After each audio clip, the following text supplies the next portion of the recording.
স্বার্থপর এই দুনিয়া খোদার কসম কারোর জন্য থামে না, বড় স্বার্থপর।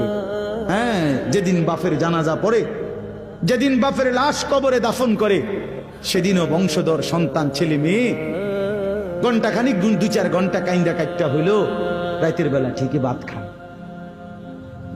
হ্যাঁ, পাশের ঘর থেকে খানা আনে, ওরা ঠিকই খায়। স্বার্থপর দুনিয়া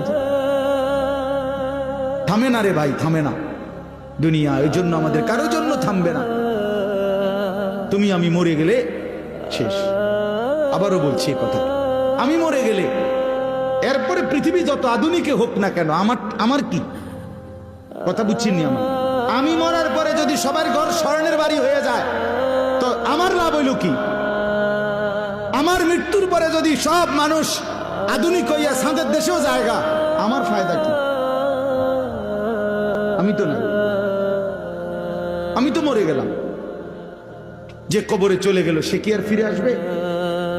আল্লাহ আমাদেরকে বুঝ দান করেন।